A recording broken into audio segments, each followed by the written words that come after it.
The basic findings are pretty interesting, and that's that the industry is moving towards a future with social media, but it's all about data and not about anything social. There's no evidence of any vendor offering a product that harnesses social interaction, and there's a ton of stuff that's out there that's about collecting data about people. There's a lot of theory out there about what should work. Referrals should work, and you see a lot of offerings for products that suggest that social media is a great way to do referrals, and that's somehow going to solve all of your recruiting problems. Truth is, your friends aren't going to get you a job. Right. And if you organized your friends so that you would have a series of business contacts who'd get you a job, they tend to call people like that sociopaths. It's not a healthy way to organize a life. Yeah, really, people don't get friends to manipulate them to get jobs. People Right. get friends because they went to school together, or they had some sort of interesting life together. And that means that when you go look at your friends, the last thing that you really know how to do is tell whether or not they'd be good in a job in your company, Right. right? I think about, I have a brother-in-law who is an amazing economic analyst, right?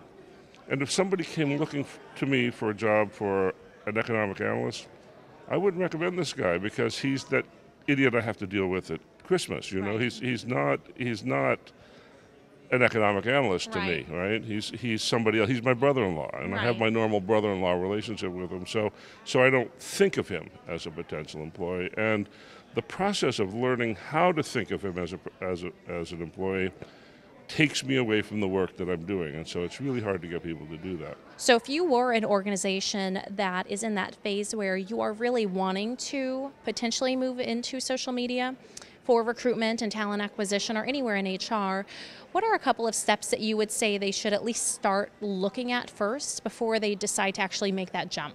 The thing that you have to know is, who do you want to hire? Agreed. And so let's say you've got 10,000 people in your company, it's growing 10% a year, and you lose 10% to attrition. That means you're hiring 2,000 people a year, and you ought to be able to tell pretty easily who those 2,000 people are. If you want to have a conversation with people to hire them, you actually only need to reach 10,000 people, 5 for each job. And if you take that as a starting point, then it's really not terribly difficult to identify those 5,000 people by name and start there, Right. right? And so you can, I think, pretty easily identify the people you want to communicate with in an audience and then figure out what they have in common and then go. And I think that's how you do it.